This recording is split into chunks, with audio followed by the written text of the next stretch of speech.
Woo! Hello and welcome to another episode of A Brief History. Today's episode, Crash Bandicoot. Ready, set, go. Hold up there. What do you think you're doing? Didn't you hear from the intro? I'm doing a brief history on Crash Bandicoot. Well, that's all good and fine, but this isn't FootofaFerret. This is Beta64. Plus, didn't you already do an episode on Crash Bandicoot on the Game Theorists channel? Oh, that's right. Sorry, man. No, it's okay. I was gonna do an episode on the beta of Crash Bandicoot anyway. Hey, you want to collab? Hey, that would be pretty fun, and I'm totally up for it. I always wanted to know about those two leaked prototype builds of the game. Okay then, it's settled. On this episode of Beta64, FootofaFerret and I are gonna talk about the beta of Crash Bandicoot.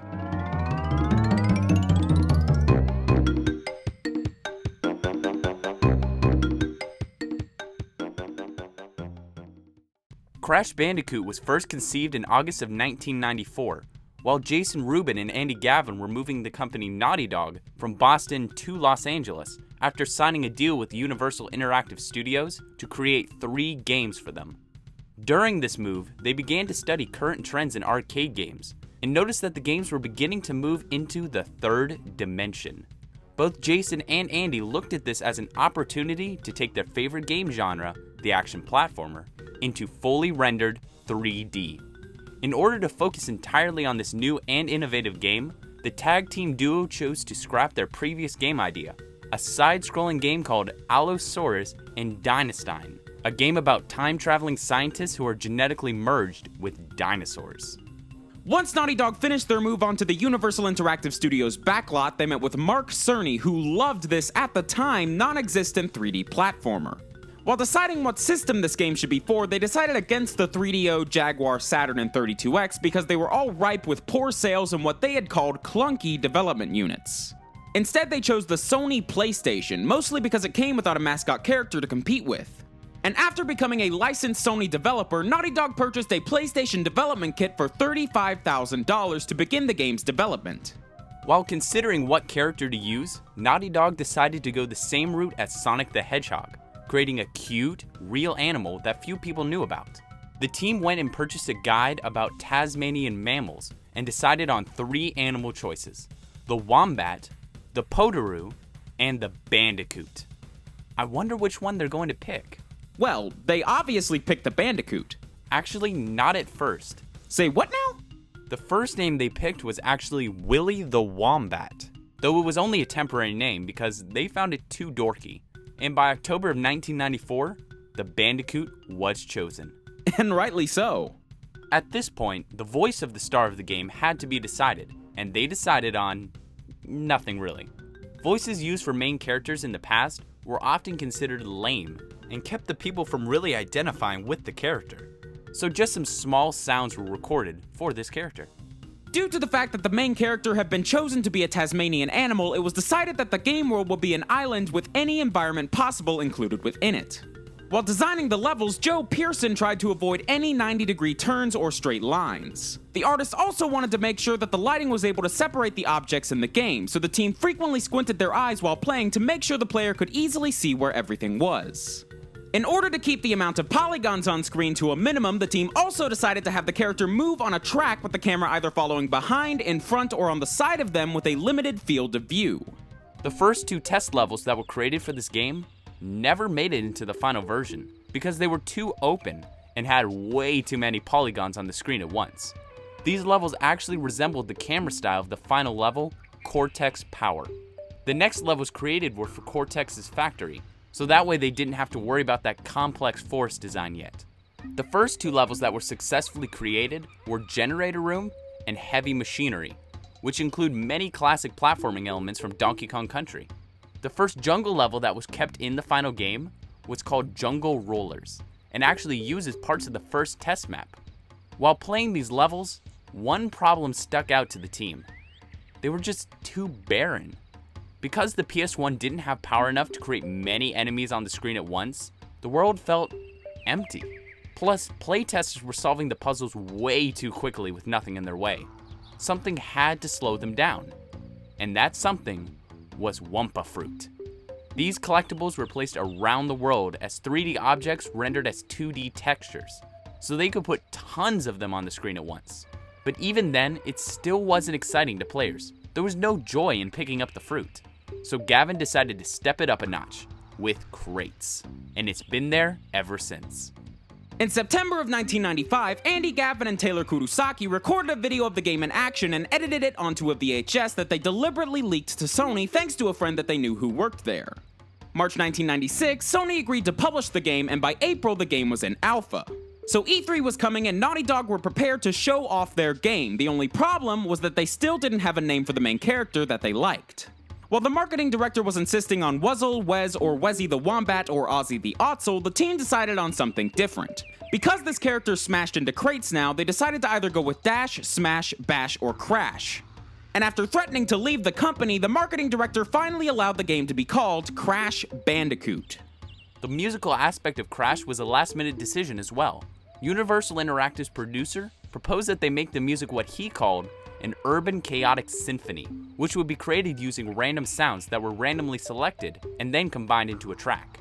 This was rejected, and instead they went for a more conventional style that still today has a Crash feel to it. Throughout the development of Crash Bandicoot, Universal Interactive was constantly trying to take credit for creating the game. In fact, Naughty Dog was told that they couldn't go to E3 at all. Even more cruel is the fact that the temporary box art and press materials for E3 didn't have any sign of the Naughty Dog logo at all. That is messed up. Yeah, it is. In response to this messed up plan of Universal Interactive, Jason Rubin printed 1,000 copies of what was called Naughty Dog, creator and developer of Crash Bandicoot, to hand out in front of E3. But before that, Jason brought a few of these flyers to pass out at the Universal Interactive meetings for quote-unquote review, which, as you can expect, angered Universal Interactive's president. Crash was later shown at E3 1996, where it received an overwhelmingly enthusiastic response. There's some screenshots of Crash Bandicoot while it was in development as well, and many of them show quite a few changes. One such change is the title screen. It's a lot plainer, bluer, and gradientier than the final version. This screenshot here shows a boss battle, and it looks like there's a definite change with the boss's health bar. In fact, instead of a bar, they're dots. And speaking of bosses, this early picture of Papu Papu shows him with a yellow head ornament and yellow bracelets instead of blue. Also, the crystals in the Koala Kong fight are pink instead of green. One really big change is the screenshots where Wampa fruit is visible. It turns out that they weren't always apple-like, but were also pineapples, strawberries, and some kind of green fruit. So it looks like Crash would have originally picked up different kinds of ordinary fruit at first. So now that that's out of the way, let's talk about those two released prototypes. Awesome! I have been waiting for this. Great. Let's start with the first prototype, which was built March 8th, 1996. That's almost 6 months before the final release. Yep, so you know that a lot of stuff changed. First off, the Naughty Dog intro looks way different than the final version. Oh yeah! The final is all animated and doesn't have nearly as much information on it. Moving on to the title screen. Whoa! Yeah, it's really different. Think you can list all the differences? Well, the background is obviously different, though I really like how the characters are all animated sprites. Tana looks different color-wise in this background as well. Also, I see nowhere to input passwords. Where's the password screen? Actually, the load game button takes you to a password screen. There's no saving functionality in this build, and I'm going to guess it's just because they hadn't added it in yet. The password screen is different than the final game though, as it uses faces instead of button presses for the password. You can actually see one of these passwords here. When you start a game, you're presented with a much different island map. Oh wow! It resembles more of Donkey Kong Country's map than the 3D one in the final game. It actually looks really cool. I wonder what else changed once we get into the game. Well, first you're presented with a very much placeholder loading screen. And speaking of placeholder screens, the game over screen lacks any bit of awesomeness that the final version has, though Crash and Cortex do run across the screen in both versions. Alright, let's start with the first few levels. What do you see differently? Well, there's obviously no music yet. The checkpoint says continue instead of checkpoint, and the letters swirl up in the prototype, making a warp sound that's not in the final game. It also looks like the font changed, and the end uses sparkles instead of swirls. Tana's tokens are different to match her different color style, and there are some new crates with the word POW on them. When dying, it also doesn't zoom in on Crash. Should I just start listing these changes off? No, every single level in the prototype has at least something different. And if we got into all that, we'd be here a long while. However, Whole Hog and Castle Machinery are not in this build, and gems haven't been added yet, so there's no Great Hall to be found. There's also some levels that were never seen in the final game. One of these levels is a test level called Level 0. In it, there is a spider, lab assistant, a TNT crate without a timer, and a hill that when Crash stands on it, he turns green. Odd, right?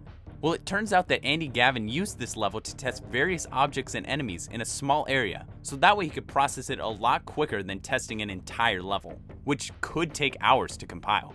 At the time this prototype was built, he just so happened to be testing those two enemies.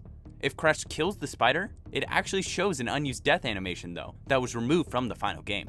There's also a level taking place in a cavern that many creatively refer to as the cavern level. There's no sound, no enemies, no way to finish the level, even the acid stuff can't kill you, but you know what can? The walls. The walls can kill you.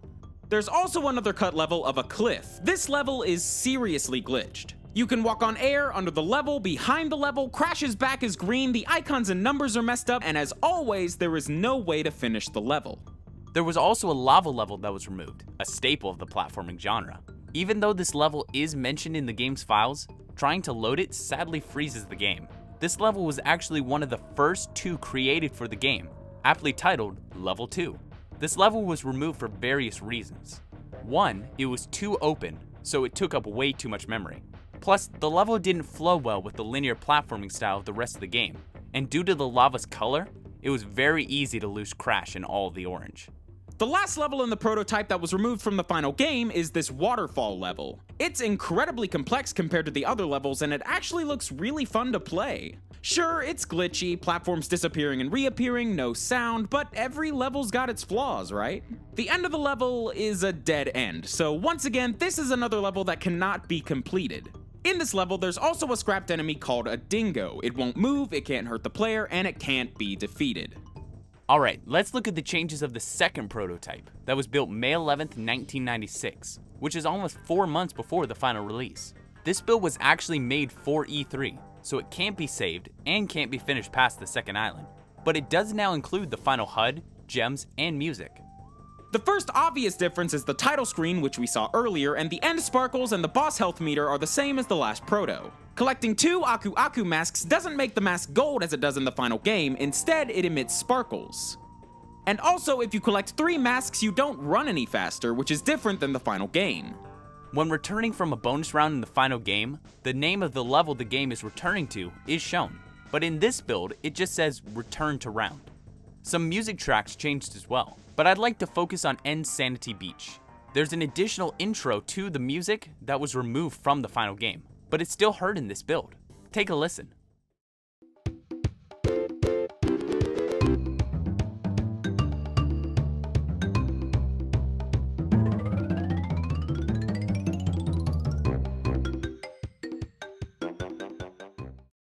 Alright, so this is the part of the show where we talk about unused objects and stuff, right? Correct. You're really getting the hang of this. Mind if I take a crack at it? Not at all. Go ahead. Now let's talk about unused graphics. The first and only unused graphic in the final game is the loading and press start text from the E3 demo. It's loaded into VRAM on the title screen as it should, but it isn't shown on the screen. There's also some unused text left over in the executable file. One of them is really interesting as it shows the file path to the folder target, which also happens to have been in the folder Willy, or in other words, Willy the Wombat, Crash's placeholder name. Now let's move on to some unused sounds, 2 of which were never heard in the final game at all. The first is from the earliest build of Crash Bandicoot, when the player activates the checkpoint. The next unused sound is in the files for Pinstripe's battle, perhaps intended for when the power plant shuts down after he is defeated. But in the final game, Pinstripe shoots the glass wall in the background and only the sound of glass breaking plays. The last unused thing in Crash Bandicoot that we're going to talk about is the only unused level in the game, Stormy Ascent. A level Andy Gavin calls one of the most brutal and fun levels ever to grace platforming. And he would be correct. This level isn't just hard, it's really hard. It has the same look, feel, and sound as Slippery Climb, but the layout of this level is completely different. In fact, it makes Slippery Climb look easy, And if you've played Crash before, that means something. Oh yeah, it does. Stormy Ascent is completely functional and can be accessed with a simple GameShark code. It was designed as an homage to the castle wall in Wizards and Warriors, according to Andy Gavin. This level was also originally home to the second Cortex bonus round, which is evidenced by the pixelated jumbly mess that appears on the top when you break special crates. You can also hear the sound effect that plays when collecting a token. Now, how do we know that it's specifically a Cortex token? It's because when you press the triangle button, the jumbly mess appears on the bottom right, which is the position a Cortex token takes when pressing the button. Perhaps the reason we can't actually see the token is because it was moved to Jaws of Darkness, the new home of the second Cortex bonus round. The simple reason Stormy Ascent was removed from the final game is just because it was way too difficult.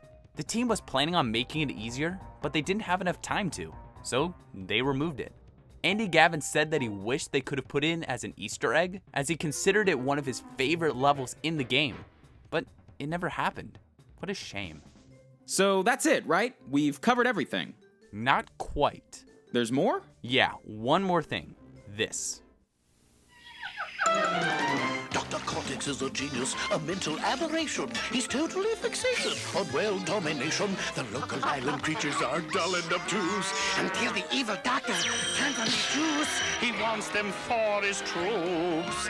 They come out nincompoops, most especially Crash Bandicoot. Should have been a genius, but he doesn't quite compute. Crash Bandicoot. Anything can happen now that Crash is in pursuit.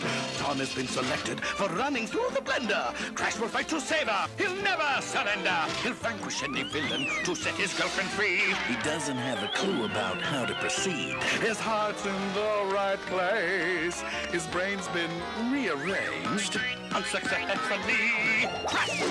Crash Bandicoot. If Cortex isn't beaten, he'll reign absolute. Crash Bandicoot. Play our game and tell your friends so we'll make lots of loot. What on earth was that?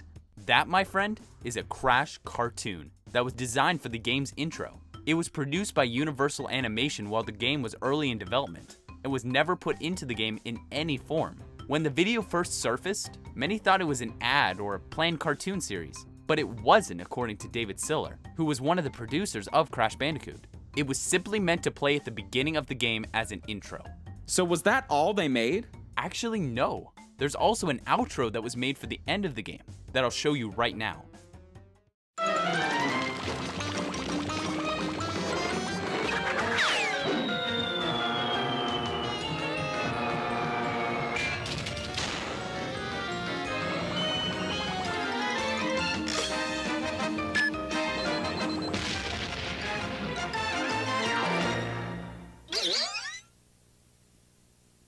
Sadly, these two clips were not added into the game because Sony wanted to push their 3D agenda at the time. And since Universal Interactive licensed the game to be published by Sony, these clips were never used. So that's the beta of Crash Bandicoot. What do you think? Personally, I think a lot of the changes they made were for the better. They all gave the game a better style, look, and feel, and ultimately made it a more cohesive experience. Sure, Stormy Ascent and some of the other cut levels would have been nice to see fully implemented, but the game is really hard enough as it is due to its lack of analog control and its occasionally weird game logic. But in the end, they were all choices that led to an awesome game, which would then give way to even better games in the future. Yeah.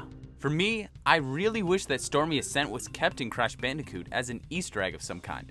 I could see video game competitions based on who could beat this level the fastest. But once again, GameShark now makes it possible. And I seriously don't think I could thank GameShark enough for their indirect contribution to the beta scene. So this is Beta64 and FootofaFerret with the Crash Bandicoot beta. Thanks for watching.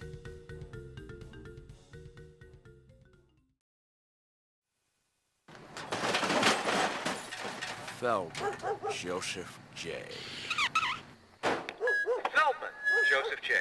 According to my research, you're in the market for a new game system. Are you aware, Mr. Feldman, that Sony's PlayStation has more than 150 games? NHL Face-Off 97, Jet Moto, Tobal number 1, Destruction Derby 2, Crash Bandicoot. I could go on. I'm going to give you a personal demonstration. Get off my lawn, you freak. Coming up.